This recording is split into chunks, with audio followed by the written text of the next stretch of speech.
You're listening to Lights Out, and this is your hostess with the mostest ghostess, Sylvia Shults. In this episode, we'll start our series of conversations with authors of ghost stories. Most of them will be authors of true ghost stories, my personal favorite, as I'm sure it is for some of you. But we're going to start out with a twofer in more ways than one. Pull up your favorite chair and let's go Lights Out. I really enjoy getting comments on the show from those of you who listen on iTunes or those who stumble across it on Facebook or on my webpage. The encouraging comments I get from you guys really just make my day. I'd like to give a shout out today to Johnny Venezia. He says, "Hey Sylvia, I just wanted to say I heard you on my friends Tamara and Alistair's show, and I love your podcast." Thank you so much, Johnny. I hugely enjoy being on Haunted Nights Live, the show where Tamara Thorne and Alistair Cross interview authors.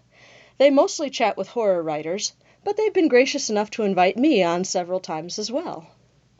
And they like appearing on Lights Out, too. So this episode will feature my conversation with two fabulous writers. Johnny, here's a twofer treat for you and for all my listeners, a chat with Tamara Thorne and Alistair Cross. All right, I am here with Alistair Cross and Tamara Thorne, and we are going to talk about ghosts. Let's start off by talking about the Ghosts of Ravencrest. What gave you guys the idea to write what's essentially a gothic novel? Well, first of all, thank you for having us. Absolutely. We, of course, enjoy being on your show. We both started reading Gothics at a very young age. Tamara was really into, Dark Shadows, and I loved, Rebecca. And when we got together and just started talking about, wanting to write together, it was actually, it wasn't the first idea we had, but it was the first idea we had that actually manifested. Aha. And it kind of started out as being really sexy, and that's fine. It's still plenty sexy, but we kind of veered more into the ghostly and the gothic aspects of it. Yeah, I noticed that when I was reading it. It started out just like hot and heavy, and then that kind of got soft-pedaled, and then the ghost came out. I like them both. I thought it was a wonderful book. Originally, it was going to be paranormal erotica. Ah, okay. And Alice and I discovered very quickly that we didn't want to center every episode.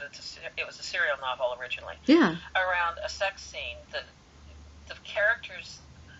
We've got pages of family history and family trees and all that stuff, and just too much to do to have sex every single time. Even with the whole, but we do have to have ghosts every single time, or witches, or green men, all kinds of things. Yeah. We're doing a thing with the Scarecrow and the Witches of Ravencrest, which we're just starting up now. The first one will probably be out in December. There'll probably be another 8 episodes, and every 6 weeks or so. Okay. And that's all. Excellent. Now, how much research did you guys have to do for this? I mean, you talk about pages and pages of family history and family trees, and it's a lot to keep track of. And I was really entranced with your use of herbal medicine in the book. I mean, it was such a change from, let's stick a couple leeches on them, and these guys actually, I mean, there was a reason that they knew what they were doing, but these guys actually knew what they were doing, and it worked, and it was wonderful. Yeah. That's the 1788 section you're talking about. Yeah, right? yeah. The novella Christmas at Ravencrest, which you can buy for 99 cents if you don't want to read the whole book. It's 1788 London, and we first meet the early Manning family, and they have Brad Lanville. He's a physician and surgeon, and he's old, and he's sort of semi-retired. He just works with the family, so he lives there. He's a very close friend, and there's a lot about him that's far beyond. He knows about witchcraft. He knows about everything, and it turns out in modern day, he was he was on the cutting edge, right around that time is when menthol was first added, not menthol, eucalyptus was first added to things. And he knows all this stuff. Plus, he can spot a witch at 100 paces. And so he's just really cool. And he is a knight of the Order of the Mandrake. So, Mandrake root. Yeah. And in modern times, Grant Pfister, the gentleman's butler from England, and our heroes, I'm watching a squirrel steal from a feeder right now. It's hysterical. Sorry, it's just, he's hanging off the roof. Hanging down by his toes. Grant Pfister is also a Knight of the Order of the Mandrake, which isn't really a spoiler because he tells our heroine, Belinda, pretty early on. But there's a whole lot about that, and we're going to be exploring a lot more about that. But these guys are no ordinary. They're keepers of the Mannings, the family in the story, I guess. Alistair, I should let you answer that. Well, yeah, I mean, and the research is really ongoing. Of course, for the novella Christmas Spirits that we did last year, that was the most fun because we had to go back and find out, not only what people wore in England in the late 1700s, but how they spoke. How they ate, what they ate, all kinds of stuff. It was actually a lot of fun.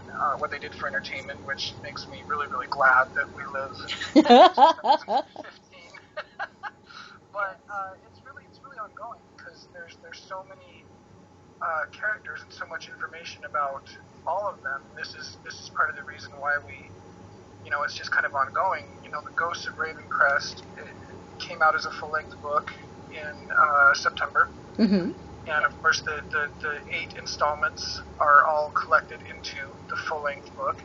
And now we are going to focus on some more of the unanswered questions in the Witches of Ravencrest, as well as, of course, raise a few more questions.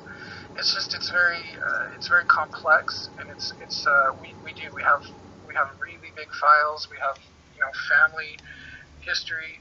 It's pretty complicated, but it's so much fun. And this time we're going to our main novella, historical. Each one has at least one historical in it. I so dig that. Witches, and it'll be the early 1800s. We'll talk about what happened once the Mannings got to America and rebuilt their house over here. Yeah. Boy, I can't wait. This is going to be great. Oh, thanks. Oh yeah, and it's so neat that you make the historical part available as a novella too, because I really love all of it, but I'm just absolutely entranced with the historical part, and I just really dig the idea that there's this family and they have guardians watching over them. It's just Ghosts of Ravencrest, and then the upcoming Witches of Ravencrest are just really, really cool books, and I highly recommend them. Thank you. We really love doing it. We found out, we both of us always wanted to do a historical, but it takes a month to write a historical episode, whereas it takes a month of days, most of the days of the week, because of all the research. But for the regular ones, we write it one episode a month in basically one day a week, devoted to it. Nice. So we can't do all historical, but this satisfies the need. Yeah. I wasn't sure that I'd, enjoy doing that, but it's actually a lot of fun. Today's podcast of Lights Out is brought to you by Audible.com. Get a free audiobook download and 30-day free trial at www.audibletrial.com/DZPN. Over 150,000 titles to choose from for your iPhone, Android, Kindle, or MP3 player. Well, Art, tell me about the Cliff House haunting. And this kind of seems, to me, it seems to be a return to classic Tamara Thorne. I mean, this is wonderful. I would say that yes, the Cliff House haunting is definitely kind of like classic Tamara Thorne. We did that, on purpose. We were both very much involved, but it was a good way to be, introduced. And we had actually way too much fun writing this book.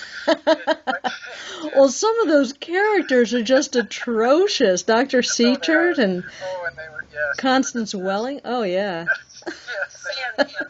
Say her name again, the authoress. Say it out loud. Constance Welling. And if you have her middle name, Lee. Constant Lee Swelling. Nice.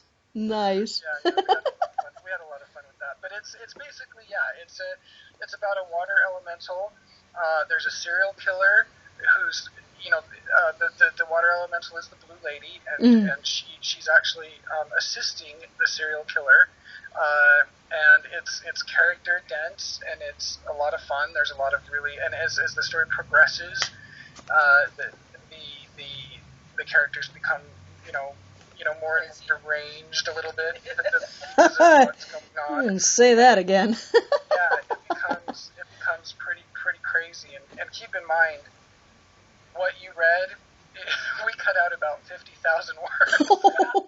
Wow. Because it got so big and so crazy, we had to reel it in. Oh, man. A lot of the scenes are so great with one character that we had to cut, that they're going right into the one we call the big one that we'll probably do in another year or so. Oh, good, we don't good. have to change the scenes much. Yeah. And there was an entire thread of one character that we really liked, and he was actually pretty central, actually. Yes, he was the biggest one. He was, and then what happened was we started going through during edits, and it's like, okay, we need to cut like 50,000 words out of this, and we need to condense it and make it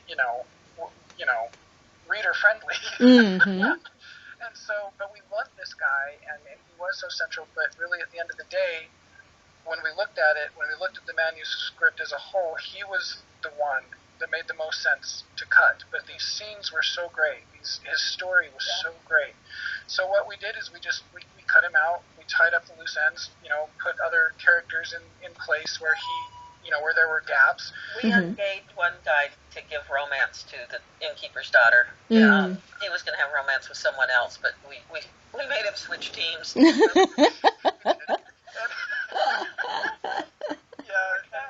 so we have like 30,000 words just of this character, and we have this idea for a very large kind of apocalyptic novel that we're going to do, within the next couple of years. And this guy that we cut out of the Cliff House Haunting fits perfectly into this story. So it's just, nothing's wasted, Good. So your readers will benefit from all this work. Oh, good. Oh, good. Yeah. Now, all of these... About that. You can't keep it, at all. Yeah. Well, and it's hard to do, but the thing is really, what it comes down to is you can't be possessive about things like that. You have to be more concerned with writing a good story. Oh, yeah. And when we took him out, it was just the most logical thing to do, even though we'd spent so much time on him, and it made the story better. Otherwise, it would be like a 1,500-page book, and it's... And it was easy because we already knew about the big one, and he would be a perfect one of the characters in it. Oh, good. The writing. Yes. Good. That makes it sting a little less, I'm sure. But you kind of sometimes it's fun to cut them out and like, go away, I don't like you. But yeah, it's just one of those things you just have to do. It has to be about the overall what's going to make the story the best possible story. Yeah, that's how it's supposed to be. Yeah. Cool. All right. So, out of all these wonderful ghostly scenes, were any of these kind of based on any stories that you guys heard? Previously, stuff you remember from ghost stories from your childhood and stuff. The main one, in Cliff House, the sandwich that goes through the air and drops in front of what's her name, Sarah, innkeeper's daughter. That was based. We used to have a business, my husband and I, that was in a building that had a lot of anomalies. Doors, even the handles would shake on the doorknobs sometimes, and my cat was afraid of it. In the afternoon, it would get so active, and I'd have to take him home. But one day we had an unopened can, thank God, of cat food, about 6 inches from the edge of the desk, and Ricky and I was holding him, watched it slide across the desk, kind of hover in the air, and drop. And then we saw the same sort of thing when we stayed at the haunted cabin in Gold Country, when we wanted to get together and meet, and we had the opportunity. Somebody asked me if I would check out this place he was afraid to live in after he bought, and we saw something similar to that, and so that went straight into Cliff House. Yeah. And then Cold Spots. The cold spots are, in everything. I've been doing those for years. Yeah. I can't think offhand. I know there's more. We were actually in the middle of doing a different novel when we went to the cabin, and even though the Cliff House haunting is not a true story, the kind of subtle but creepy events that happened there is that's what got us on the mindset that we wanted to write a haunted a ghost story. And so brilliant. We kind of put everything on hold and did that first, and I'm glad we did. I think that the Cliff House haunting is exactly, and like you said, it's like classic Tamara Thorne. I think it was exactly the right book to release at the time that we did. Yeah, I was itching to do some more haunted house stuff. And one thing, the Blue Lady, now that's a myth, a ghost story everywhere. And if you start researching it, it's very elemental, and I normally love the Green Man, which is a earth elemental. Oh, sure, so yeah. We went with this. She can be called a phantom, and we also we didn't name it, but we put the La Llorona myth in, too, the Spanish myth. Yeah. The Blue Lady. And so that was real. And there's more, I just can't think of them offhand. But, yeah, there's... Alistair and I have both been reading ghost stories since we were little bitty kids. True ones, too. So, of course, we've drawn those, whether we know we do or not. But the most fun is the ones one of us or both of us have actually experienced. Oh, yeah. The personal experiences are the best. Oh, I love them. Now, Tamara, you got invited to write a couple of entries for Jeff Belanger's Encyclopedia of Haunted Places. Now, how did you get that gig? I just knew him. Okay. I did some photographs for it, too. I probably did. God, that's been forever now. I know. I knew him early on. I was one of the first real writers he met in person. And we were just friendly. I think I did something for Ghost Village, and then I think in 2004 I went back there, and we stayed with him and his wife, and it was great. And he told us ghost stories, and we told him ghost stories, and then I did a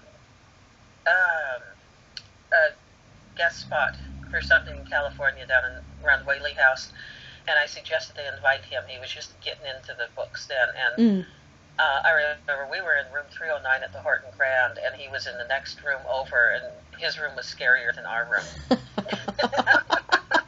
that's how I just knew him. He's a great guy. Scarier how? You can't say his room was scarier than yours and just leave it at that. You got to tell us why. All right, our room was the famous 309 that supposedly a gambler got killed in the wardrobe, which is not the same wardrobe. And sometimes you can't open the wardrobe door because, well, the guy's in there and he's holding it closed. It's a story. And, well, we had some friends in, and we were all sitting around, and one of them is the real agent of the paranormal in that he causes things to happen. And it was a rare, humid time in San Diego, and they didn't have air conditioning because they don't normally need it. And they left the room, and he and his wife left the room. They wanted us to go sleep on their floor or something because they were so afraid for us. Meanwhile, we had 2 double beds, and we took the one that was beneath the cold spot because it was so hot in there. And you're supposed to be able to, like set pennies out, and the gambler takes them. So we did all that stuff. We also had the door of the cupboard, the closet, the wardrobe stick. Only we have a wood floor at home, so all I did was keep pressing my foot around, and yeah, pretty soon it was really easy to open. I found the spot. But there was a transom window to the bathroom, so I left the light on in the bathroom, and we're sleeping under the cold spot, and Robert was asleep already, and I read for half an hour, and I got back up, like I always do before I go to sleep, to pee. Mm-hmm. And I walk in the bathroom. I wear contact lenses. I have never lost one in 35 years at least. Never. So I am just, anal about that, which is funny in a bathroom. But I never, and we have cats, so we never ever leave toilet seats up or anything like that. We had the shower curtain had been wide open because we don't like closed shower curtains. He hadn't been in there. I was the last one in there. The toilet seat was up, both of them, like a man would use it. And the shower curtain was closed. I walk in there, and I just, okay. And then I picked up the little, they used to keep little volumes, of ghost stories in there, and I read some stuff. Nothing about the bathroom. But that's what happened, and it was just delightful. And I stayed in the bathroom a long time reading because I was hoping that something else would happen, but it didn't.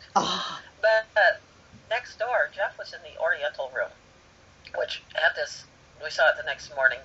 He ended up with horrible nightmares or something like that all night long. Ooh. And he thought that there were things coming through the wall. That's what it felt like in the dreams. And he said it was terrifying. But boy, did he have a great bed. It was all carved Oriental stuff. But I liked our room because it had so much cold spot left in it, which was probably part anomaly and part fed anomaly by the guy who really created it. I sound like such a skeptic. Stuff happened in there. Cool. But I've seen other things that are far more interesting. So. You know what I think when you say that the toilet seat was up and, like a man would use it? You know what I think is, I hope I don't have to pee when I'm dead. How annoying. Yeah, this seemed like a funny ghost. And the poltergeist we have at our house is a funny poltergeist, so I figure we just feed the energy. But these places like this, like Whaley House or Horton Crand or any place else, they're so overrun by tourists that you get psychic machines going on.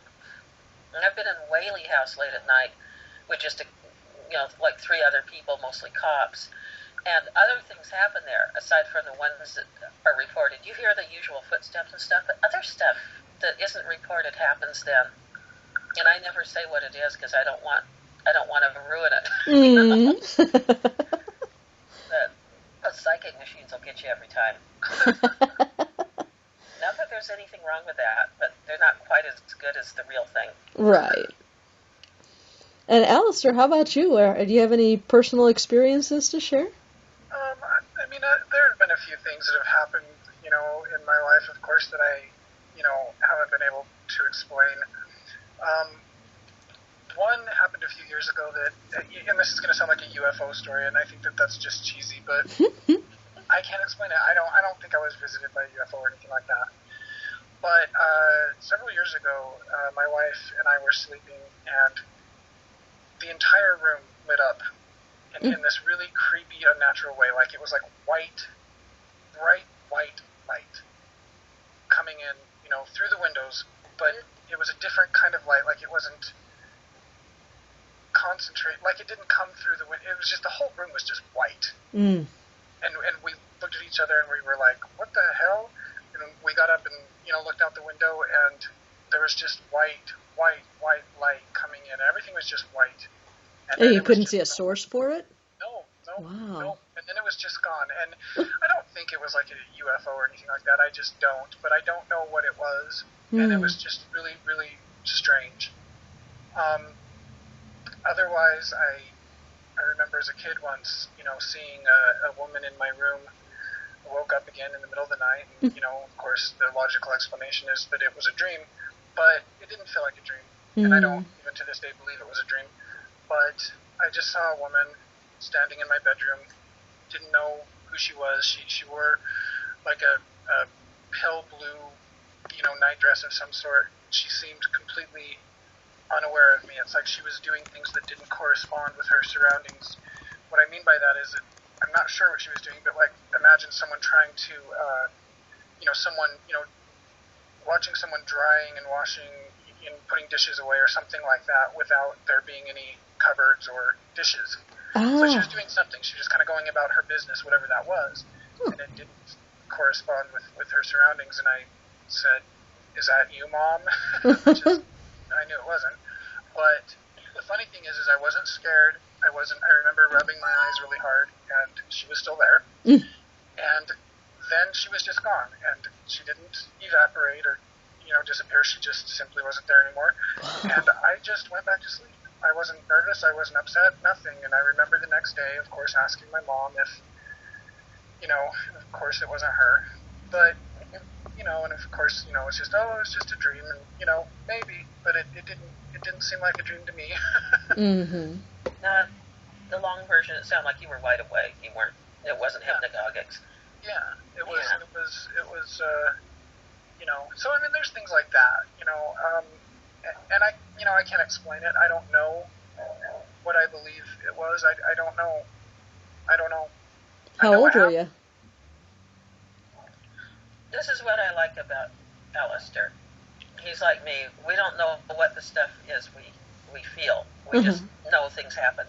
Yeah. And I mean, and I think that's okay. I think that there's a lot we don't know, and I'm not necessarily convinced that it's, that after you die you roam the earth, or that, I don't even know. I don't know. But I think that we've all had, an experience where, and this has happened to me before, and how do you explain it? How do you convince anybody? You're just sitting there doing something, and you just know somebody's next to you.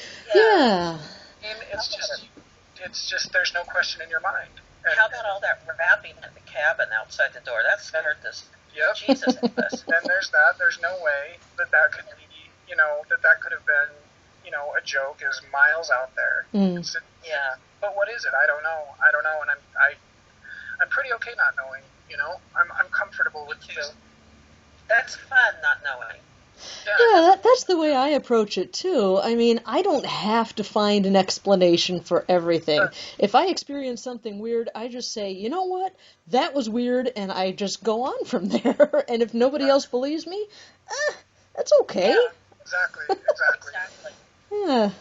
I was out at the Peoria State Hospital Museum a few days ago, and I had gotten there before the caretaker did, and I didn't know if anyone was in the building or not. So I knocked on the door, and the way when you come into the building, the door opens and there's a vestibule, and just if you walk forward, you go into the first floor of the museum, but just to the right, there's a staircase that goes up, just right at that vestibule. So I knocked on the door, and I heard somebody coming down the stairs and bonking around in there. And I'm like, oh, okay, I guess somebody's here.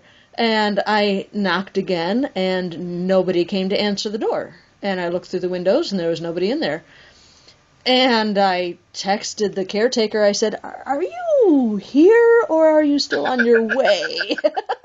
And she said, yeah, I'm still on my way. I had to clean up some dog barf, and she said, I'll be there in a few minutes. So I waited in the car because it was pretty cold, and she came up and pulled up, and I said, there's nobody in the building, is there? And she goes, no. And I go, hey, that's kind of what I thought. See, how do you, and the thing is you're fully convinced that happened, and if somebody questions you about it or whatever it is, it doesn't matter because you know what happened. Yeah. And that's pretty much how I've always felt. I'm like, I just, don't really, say much about it for the most part, but I can't, you can't tell me it didn't happen, but I know what it is, and I'm perfectly fine with that. Mm-hmm. So many things can be explained away easily that I prefer to explain them away, but then the ones that you can't figure out, that's what I live for. Exactly. If you know that it's a raccoon or squirrels or something, that's fine. You can say, hey, you know what, that was a raccoon. But it's the stuff that you can't explain. That is what's really, really interesting. Oh, it's the best. For you, yes you, the listeners of the Lights Out podcast, Audible is offering a free audiobook download with a free 30-day trial to give you the opportunity to check out their service. Free audiobooks include such titles as The Top 10 Things Dead People Want to Tell You by Mike Dooley, Death by Black Hole and Other Cosmic Quandaries by Neil deGrasse Tyson, and Spook, Science Tackles the Afterlife by Mary Roach. To download your free audiobook today, go to audibletrial.com/dzpn. Again, that's audibletrial.com/dzpn for your free audiobook. Ah, wonderful, wonderful. So, what are you guys working on now? Well, we are both doing solos as well as the next collaboration. Mm-hmm. We're not saying much about our solos yet because they're pretty early in the making, but we do drop occasional pictorial hints on Facebook, meaning like we'll post like, here are some images related to what we did today. Yeah, I saw that. It can be for our thriller that we're writing together, or it can be for our solos, and it's fun, and it's very misleading too. It really makes people think. They're all clues. They may have almost nothing to do with the plot sometimes, or they may have everything to do with the plot. It's so much fun, but we're working on a thriller. It's like a Psycho meets Misery meets Gaslight meets Peyton Place, and I know that sounds like a lot. Holy cats! But it's true. It's we've got elements of it's crazy. I love the hell out of this one. This one's really special. I love this. It's so much fun. We giggle and scratch all day, every day with this one. It is fantastic. This one, whereas Cliff House was fun, because there was such a twisted kind of humor to it, and The Ghost of Ravencrest is fun because we get to explore so many different characters and so many different ghosts and things like that. Mm-hmm. And of course, the solo stuff, The Crimson Corset, my solo novel came out in August. Mm-hmm. That was a lot of fun. But this one, M, the one that we're working on now, is it's exciting. Yeah. in a way that nothing really has been for me. So there's still fun in it because the characters, some characters simply. We never write humor on purpose. I never have alone, and we've never done it together. Okay. Some characters that just suddenly pop up and say, "Oh, I'm going to do this now," or "I'm going to say this." Uh-huh. But M is it's exciting, and it may be because we know what's coming, and it's a shocker. It is. This is. I really think, like we said, like psychological thriller. It's. Uh-huh.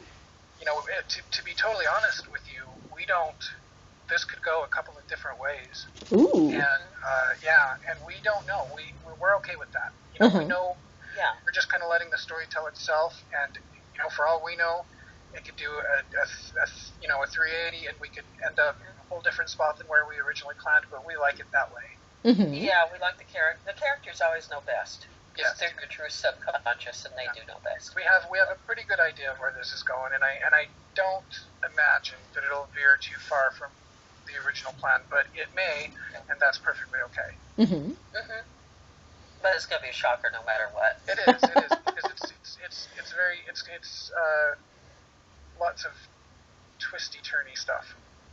Well, I gotta say, I got to the final page of the Cliff House haunting, and I yelped. I had no idea who the killer was, and Good. I did. I kind of embarrassed myself because I was at a book signing, well, not a book signing, a convention and not much was going on. So I was reading and I ended up finishing it. I ended up getting to the last page and I yelped out loud. I really did. Nice. That's what we like. That's what we like. And I think that's great because the people that we had, the only people who really read it before it goes, gets out there is, of course, the editors. We have a few editors, and of course our nearest and dearest, inner circle people. Mm-hmm. And nobody knew. Nobody knew. We wanted to do a surprise, just like in Eternity. That's only the second surprise I've ever done. Uh-huh. Yeah. Because nobody figures that one out either. Yeah. But we intentionally set out to do this, and so we're really happy to hear that. Oh, are we happy? Yes. And when the other killer, because there are two killers in the book, volunteered all of a sudden to go nuts and become a killer, we just, oh man, we were rubbing our hands together and giggling like 10-year-olds. I believe it. I believe it. That is a scorcher.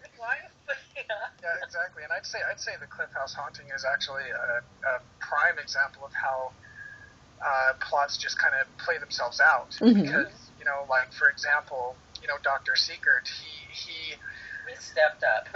He was kind of an afterthought. He was kind of just a really? A filler. Doctor. Yeah, the doctor. He was a filler character, and he just took center stage and ran with it, and we let him. And you know, thank God we did, because he is. I love that character. Mm-hmm. When they were in the funeral home, and he suddenly called the funeral director's the mortician's wife that name, I think we both had spontaneous orgasms. Oh my God! We went back and That was great. He was just kind of slipping, and his faculties were slipping. And it was great. It was great. But he, you know, if we would have put reins on him and said, you know, no, you need to stay in your place. Yeah. It wouldn't have been nearly as much fun. Exactly. Yeah, I really like that. I really like seeing a character come unglued like that. It's very Stephen King does that a lot, and I just love it.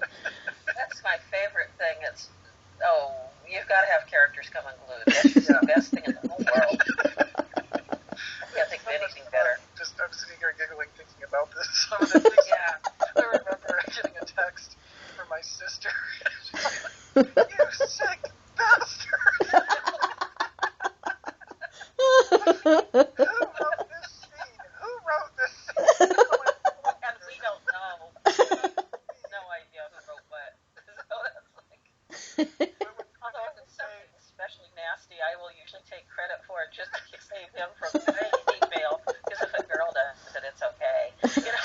But no, it's both of us. Our hands are all over everything, so it's like, yeah, we're both sick. Like that, when people react like that, that's how I know we've done our job. That's right. Oh, wonderful. God, it's so much fun. Well, you guys keep people guessing, and we will all keep an eye out for whatever you guys put out next. And is there anything you guys want to particularly make mention of that people ought to be looking out for? We are, ahead of time though, before you say the normal stuff, we are, as soon as we finish this thriller, we are going to be writing the long-awaited sequel to Candle Bay, and we're going to do it together, because some of Alistair's vampires are going to join my vampires on a trip to eternity for a vampire family reunion. It's a vampire road trip, and I seem to be doing a radio announcement. Doing the Candle Bay sequel, and also next year we'll both each be releasing probably a solo novel. And speaking of Tamara's solo novel, I have the honor of being able to read it as she goes. And nice. I think that the die-hard, you know, the Tamara Thorne fans out there are going to love this. This is excellent. Alistair's great too. I love Alistair's. We're each other's number one fans. We are. You can tell. We are. But yeah, so next year there should be several more things out there from us, including installments of The Ghost of Ravencrest, and a solo from each of us. It's kind of hard to say. We actually managed to get 3 novels out this year between the two of us, 2 collaborations, a solo from me. So I expect 2016 to be at least as productive. Yeah, hopefully 3 novels, including we should finish the next Ravencrest, so we can count that as a novel. Yes. 2 solos and at least 2 books from us. Probably, maybe 3. I don't know. Holy cats. Yeah. Yeah. Because Candle Bay ought to be out by summer. That is wonderful. All right, well, we will keep an eye out for all of that. And be sure to visit Alistair and Tamara on their respective websites. alistaircross.com and tamarathorne.com, or you can find us on Facebook. That works. Yeah. Okay. Thank you very, very much. Thanks for having us. We hope you don't mind the blood.